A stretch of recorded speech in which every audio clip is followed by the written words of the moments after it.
रहस्यमयी गर्भ। 60 वर्ष की उर्मिला शहर के बाहरी हिस्से में अपने छोटे से घर में अकेली रहा करती थी।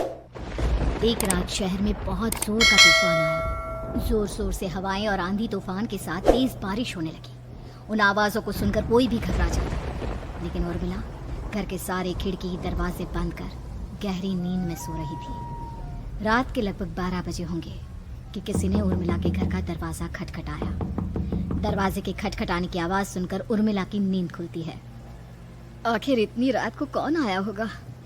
उर्मिला जाकर दरवाजा खोलती है तो सामने लगभग 26 साल की बेहद सुंदर लड़की को खड़ा देख हैरान रह जाती है। कौन हो बेटा? और इतनी रात को इतने भयंकर तूफान में कहाँ भटक रही हो? चाची, आपने मुझे पहचाना नहीं? मैं आपकी दूर की रिश्तेदार शालिनी। अरे हाँ, बचपन में तुझे देखा था। इतनी जवान हो गई है, कैसे पहचान में आती? लेकिन तू यहाँ क्या कर रही है, और वो भी ऐसी अंधेरी तूफान भरी रात में? उर्मिला की बात सुनते ही शालिनी की आंखों से आंसू बहने लगे। वो फूट फूट कर रोने लगी। ये देखकर उर्मिला को कुछ समझ में नहीं आया और उसने शालिनी का हाथ पकड़कर घर के अंदर आने के लिए कहा। जैसे ही शालिनी घर के अंदर रोशनी में आई, उर्मिला की नज़र उसके पेट की तरफ गई, जिसे देखकर ये साफ पता चल रहा था कि वो प्रेग्नेंट है। अरे, तू तो पेट से है। ऐसी हालत में इतने भयंकर तूफान में आधी रात को बाहर भटक रही है। आखिर बात क्या है बेटा? मुझे सब कुछ साफ साफ बता। क्या बताऊं चाची, ये सब जिसकी वजह से हुआ है उसके बारे में बताने में भी मुझे शर्म आती है। मैंने घर वालों की मर्जी के खिलाफ जाकर एक लड़के से शादी कर ली थी, पर वो शादी के 1 महीने बाद ही मुझे छोड़कर चला गया। छोड़कर चला गया का क्या मतलब? क्या उसके साथ कोई हादसा हो गया? नहीं, उसे कोई दूसरी लड़की पसंद आ गई और मेरी प्रेगनेंसी की खबर सुनते ही उसने मुझे बेसहारा छोड़ दिया। उसके बाद मैं अपने घर गई, लेकिन माँ पापा ने मुझे घर में कदम तक नहीं रखने दिया। तभी मुझे आपकी याद आई। कोई बात नहीं, कोई बात नहीं। तुमने यहाँ आकर अच्छा ही किया। एक काम करो, तुम आराम करो। वैसे भी ऐसी हालत में इतना घूमना फिरना और इस तरह आधी रात को बाहर भटकना ठीक नहीं होता। प्रेग्नेंट औरत को आधी रात को घर से बाहर नहीं निकलना चाहिए। बुरी आत्माएं उस पर अपना असर दिखा सकती है। और इतना कहकर उर्मिला ने शालिनी को एक दूसरे कमरे में जाकर आराम करने के लिए कहा। लेकिन जैसे ही शालिनी अपने कमरे में जाने लगी, अचानक से उर्मिला ने उसे रोक लिया। एक बात बताओ बेटा, तुम्हारा कौन सा महीना चल रहा है? पेट देखकर तो लगता है कि लगभग 6 महीने पूरे हो गए होंगे। उर्मिला की बात सुनकर शालिनी के होठों पर मुस्कुराहट आ गई। चाची जी, अभी सिर्फ 1 ही महीना हुआ है। शालिनी की बात सुन उर्मिला दंग रह गई। उसे समझ में नहीं आ रहा था कि प्रेगनेंसी के पहले ही महीने में शालिनी की हालत ऐसी क्यों थी। लेकिन फिर उसने बात को नज़रअंदाज कर शालिनी को आराम करने के लिए कहा और खुद भी कमरे में जाकर सो गई। अभी कुछ ही घंटे बीते थे कि अचानक से एक बच्चे के बड़े ही अजीबोगरीब बेढंगे तरीके से रोने की आवाज़ें उर्मिला के घर में गूंजने लगी। उन आवाज़ों को सुनकर उर्मिला की नींद फिर से खुलती है। ये अचानक बच्चे के रोने की आवाज़ कहाँ से आने लगी? उसने उठकर चारों तरफ देखा, पर वहां उसे कोई नजर नहीं आया। उर्मिला घबराते हुए शालिनी के कमरे में गई तो वहां उसे कमरे की दीवार पर एक बेहद खौफनाक साया नजर आया, जिसे देखकर उर्मिला बुरी तरह से घबरा गई। आखिर ये सब क्या हो रहा है? शालिनी, शालिनी उठो! उसने जोर जोर से आवाज देकर शालिनी को जगाने की कोशिश की, लेकिन ऐसा लग रहा था जैसे उसकी आवाज शालिनी तक पहुंच ही नहीं रही थी। कमरे की दीवार पर एक बहुत बड़ा और बेहद डरावने दिखने वाले इंसान का साया और एक बच्चे के अजीबोगरीब ढंग से रोने और चीखने की आवाजें अब उर्मिला को ज्यादा डराने लगी थी। उर्मिला को शालिनी की चिंता सताने लगी और उसने पूरी ताकत के साथ चीखकर शालिनी को आवाज लगाई, शालिनी! तभी अचानक सब कुछ एकदम पहले जैसा हो जाता है और उर्मिला की आवाज सुनकर शालिनी की नींद खुलती है। क्या हुआ चाची? आप इतनी तेज क्यों चिल्ला रही हैं? आप ठीक तो है ना? अभी मैंने तुम्हारे कमरे में कुछ अजीब सा देखा। तुम ठीक हो ना शालिनी? मुझे यहाँ एक बच्चे के रोने की आवाज़ें आ रही थी। लगता है आपको मेरी कुछ ज़्यादा ही चिंता हो गई है। आपने मेरी प्रेगनेंसी के बारे में कुछ ज़्यादा ही सोच लिया होगा। मैं एकदम ठीक हूँ, आप आराम से सो जाइए। इतना कहकर शालिनी ने उर्मिला को फिर से अपने कमरे में जाने के लिए कहा और खुद भी जाकर सो गई। पर अब उर्मिला की आंखों से नींद गायब हो चुकी थी। अगली सुबह जब शालिनी उठी तो वो सीधा उर्मिला के पास आई। गुड मॉर्निंग चाची। तभी अचानक उर्मिला की नज़र शालिनी के पेट पर पड़ती है, जिस पर नीले रंग से एक अजीब सी आकृति नजर आ रही थी। शालिनी, ये तुम्हारे पेट को क्या हुआ? मैंने इतनी औरतों को देखा है, ऐसा तो किसी के साथ नहीं होता। शालिनी ने जैसे ही अपने पेट की तरफ देखा तो उसे वहां कुछ भी नजर नहीं आया। चाची कुछ भी तो नहीं है, सब कुछ एकदम नॉर्मल है। आपको क्या अजीब लग रहा है? इससे पहले कि उर्मिला उसके सवाल का कोई जवाब देती, अचानक से शालिनी के पेट में जोर जोर से दर्द होने लगा। वो बुरी तरह दर्द से तड़पने लगी। चाची, चाची। ये सब देखकर उर्मिला बहुत घबरा गई। उसने धीरे धीरे शालिनी के पेट को सहलाना शुरू किया, लेकिन शालिनी का दर्द कम नहीं हुआ। उर्मिला जाकर रसोई से पानी का गिलास लेकर आई और शालिनी को पानी पिलाने की कोशिश करने लगी। ले बेटा, पानी पी ले, तुझे आराम मिलेगा। ले ले। नहीं चाची, मुझे बहुत तेज दर्द हो रहा है। अरे थोड़ा पी ले बेटा। जैसे ही उर्मिला ने शालिनी को पानी पिलाया, उसने देखा कि गिलास में बचा पानी का रंग नीला पड़ गया और शालिनी की आंखें अजीब हो गई। उसके पेट पर बच्चे का एक डरावना चेहरा नजर आने लगा। ये सब देखकर उर्मिला की डर से हालत खराब होने लगी, पर तभी शालिनी का दर्द ठीक हो गया। बेटी, अभी तुम्हारा दर्द ठीक है तो ऐसा करो, तुम थोड़ी देर आराम कर लो। शालिनी को आराम करने के लिए कहकर उर्मिला तेज कदमों से चलकर घर से बाहर निकल जाती है और पास ही रहने वाली एक औरत कालिंदी के पास पहुंचती है। अरे उर्मिला बहन, बड़े दिनों बाद दिखाई दी, क्या हुआ? बहुत घबराई हुई सी लग रही हो, सब ठीक तो है ना? क्या बताओ कालिंदी बहन, मेरी एक दूर की रिश्तेदार आई हुई है। वो पेट से है और उसके साथ ना अजीब अजीब चीजें हो रही है। अब उर्मिला सारी बात कालिंदी को बताती है, जिसे सुनने के बाद काले जादू और तंत्र विद्या की माहिर कालिंदी एक ताबीज बनाकर उसे देती है। बहन, मुझे शालिनी पर किसी बुरी आत्मा का साया लगता है। ये ताबीज ले जाओ, आज रात को 12 बजे उसे पहना देना, फिर सब ठीक हो जाएगा। उर्मिला ताबीज लेकर घर वापस आती है और अब आधी रात के होने का इंतजार करने लगती है। जैसे ही आधी रात होती है, वो नींद में सोई शालिनी को ताबीज पहना शांति से अपने कमरे में आकर अपने पलंग पर लेट जाती है। अब सब ठीक हो जाएगा।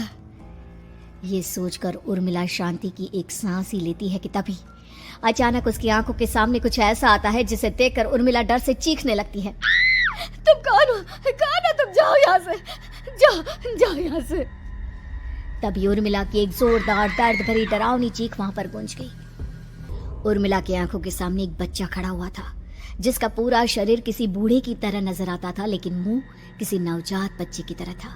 उसकी आंखें गुस्से से लाल थी और वो घूर घूर कर उर्मिला की तरफ देखा जा रहा था। कौन हो तुम?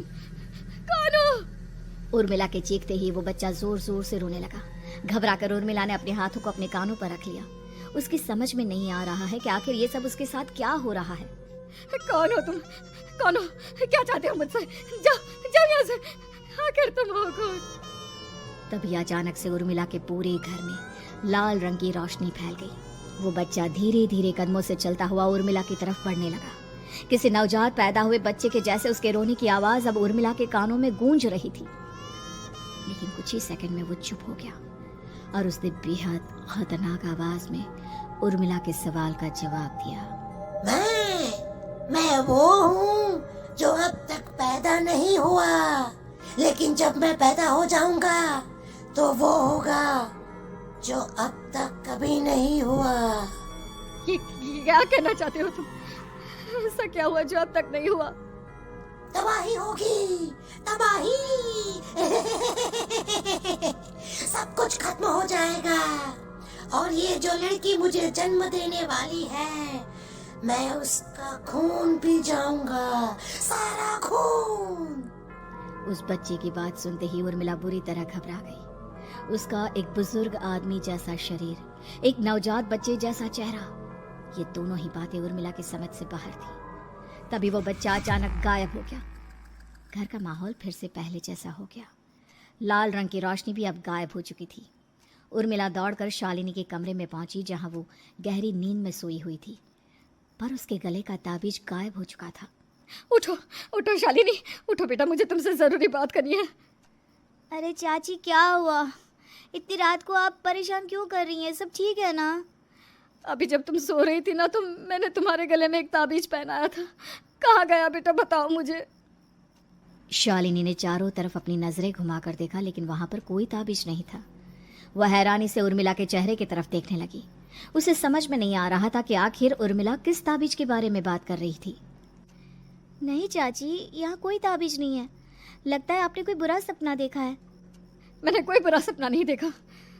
खैर छोड़ो, तुम अब सो जाओ, कल सुबह बात करते हैं।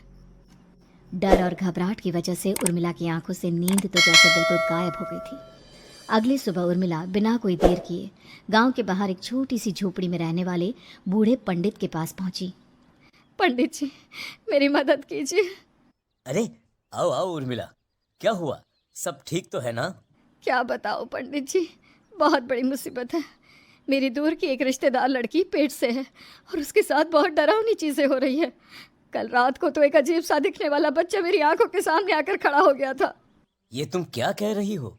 मुझे साफ साफ बताओ कि आखिर तुमने क्या देखा? उर्मिला ने अपने साथ हुई बीती रात की पूरी घटना पंडित जी को बताई, जिसे सुन पंडित जी के माथे पर चिंता की लकीरें उभर आई। अनर्थ होने वाला है, अनर्थ। बरसों पहले भी उस हैवान ने एक लड़की के पेट से जन्म लिया था और उसके बाद उस शहर को पूरी तरह से तबाह कर दिया। कैसी विपदा पंडित जी, कैसे बात कर रहे हैं आप? बताइए मुझे, और इसका उपाय क्या है? इसका उपाय तो है, लेकिन बहुत कठिन है। हो सकता है कि उस उपाय को करने के दौरान तुम्हारी जान भी चली जाए। मुझे मेरी जान की कोई परवाह नहीं, पर आप जिस तबाही के बारे में बात कर रहे हैं, बस वो नहीं होनी चाहिए। लाखों लोगों की जान बचाने के लिए मैं कुछ भी करूंगी। तो ठीक है, मेरी बात ध्यान से सुनो। बरसों पहले एक भयानक तांत्रिक ने अपनी तंत्र क्रिया के जरिए एक मासूम लड़की के साथ रिश्ता बनाकर उसके पेट से जन्म लिया था। इस तरह से वो अपने जैसे लोगों की संख्या इस दुनिया में बढ़ाना चाहता था। आपके कहने का मतलब है कि शालिनी के पेट से भी उस शैतान को जन्म लेना है, इसलिए उसने उसके साथ ये सब किया है। ठीक पहचाना तुमने। अब मैं तुम्हें एक ऐसा सिंदूर दूंगा जिसे तुम्हें ले जाकर उस लड़की के पेट पर लगाना होगा। क्या ऐसा करने से सब कुछ ठीक हो जाएगा? नहीं उर्मिला, ये सब इतना आसान नहीं। उस लड़की के पेट पर सिंदूर लगाने के बाद तुम्हें उसका पेट काटकर उस हैवान को बाहर निकालना होगा। नहीं पंडित जी, मैं ये सब नहीं कर सकती। मैं भला एक जिंदा लड़की के पेट को अपने हाथों से कैसे काट सकती हूँ? अगर तुमने ऐसा नहीं किया तो कुछ ही दिनों में वो हैवान उस लड़की के शरीर से जन्म लेगा और उसके शरीर के सारे खून को पीकर अपनी ताकत को बढ़ाएगा। उसके बाद वो धीरे धीरे इस पूरे शहर को तबाह कर देगा। यहाँ पर कोई जिंदा नहीं बचेगा। लेकिन अगर मैं उसके पेट को काट दूंगी तो क्या वो जिंदा बच पाएगी? अगर शालिनी को कुछ हो गया तो, अगर उसकी मृत्यु हो गई तो? ऐसा कुछ नहीं होगा उर्मिला, तुम्हें अपने मन को पक्का करके ये काम करना ही होगा। सिंदूर लेने के बाद उर्मिला झोपड़ी से बाहर निकलने ही वाली थी कि तभी पंडित जी ने उसे पीछे से आवाज देकर रोका। उर्मिला, उस लड़की का पेट काटकर हैवान को बाहर निकालना ही काफी नहीं होगा। तुम्हें ध्यान रखना होगा कि ये सब करते हुए उस बच्चे का जो आधा बूढ़े का शरीर है उस पर सिंदूर की एक बूंद भी ना लगने पाए, क्योंकि अगर ऐसा हुआ तो वो तुम्हें और बाकी सबको कच्चा खा जाएगा। पंडित जी की बात सुन उर्मिला की आंखें फटी रह गई और उसके शरीर में डर की लहर दौड़ गई। फिर भी उसने हिम्मत की। ठीक है पंडित जी, मैं पूरी कोशिश करूंगी कि मैं उस हैवान को वहीं के वहीं खत्म कर पाऊं। इसके बाद उर्मिला तेज कदमों के साथ घर वापस आती है। दिन बीतता है, रात का अंधेरा छाने लगता है। शालिनी खाना खाकर सोने चली जाती है और उर्मिला लगातार उसके गहरी नींद में सो जाने का इंतजार करने लगती है। जिसके बाद उर्मिला दबे कदमों से शालिनी के कमरे में पहुंच गई। मुझे ये करना ही होगा। अब उर्मिला ने धीरे धीरे शालिनी के पेट पर पंडित जी का दिया सिंदूर लगाना शुरू किया। उर्मिला के हाथ बुरी तरह से कांप रहे थे। उसके एक हाथ में चाकू था जिससे वो पेट काटने वाली थी। उर्मिला ने एक नज़र शालिनी के चेहरे की तरफ देखा और फिर डरते हुए उसके पेट पर चाकू चलाना शुरू किया। कमाल है, मैं इसका पेट काट रही हूँ और ये आराम से सो रही है। इसे दर्द नहीं हो रहा क्या? तभी अचानक उर्मिला के कानों में बच्चे की रोने की आवाज़ सुनाई देने लगी। उसने घबराकर चारों तरफ देखा पर वहां पर कोई नहीं था। बस रोने की आवाज़ लगातार आ रही थी। उर्मिला बिना रुके लगातार शालिनी के पेट को काटती रही। उसे इस बात का भी ध्यान रखना था कि सिंदूर बच्चे के बूढ़े आदमी वाली शरीर के हिस्से पर ना लगे। कुछ ही देर में वो हैवानी बच्चा उर्मिला के हाथों में था। उसने बड़ी ही सावधानी से उस बच्चे को बाहर निकाला और पंडित जी के कहे अनुसार उसे घर से दूर जलाने के लिए ले गई। पर तभी उसके सामने वही बूढ़े शरीर और बच्चे के चेहरे वाला बच्चा आ गया। अपनी गोद में और सामने भी बच्चे को देखकर उर्मिला हैरान रह गई। मुझे मारोगी? मुझे इतनी हिम्मत कैसे आ गई तुम्हारी? तुम पैदा नहीं हुए हो और मुझे पता है जब तक तुम्हारा जन्म नहीं हो जाता तो मुझे कुछ नहीं कर सकते। इतना बोलते ही उर्मिला तुरंत उस बच्चे को घास के ढेर पर फेंक कर उसमें आग लगा देती है, जिसके तुरंत बाद वो बूढ़े आदमी के शरीर और बच्चे के चेहरे वाला अजीब तांत्रिक का भूत भी वहां से गायब हो जाता है। कुछ देर बाद उर्मिला घर पहुंचती है तो वो ये देखकर हैरान रह जाती है कि शालिनी का पेट अपने आप जुड़ चुका था।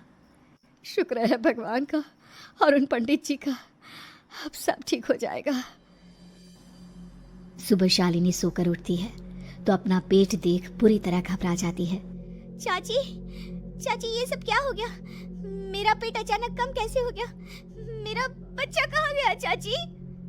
बेटी, वो बच्चा नहीं एक खतरनाक तांत्रिक था जो तुम्हारी कोख से जन्म लेकर सबको मार देना चाहता था। वो पैदा होते ही तुम्हारी जान भी ले लेता, इसलिए मैंने पंडित जी के बताए उपाय से उसका खात्मा कर दिया है। अब सब ठीक है।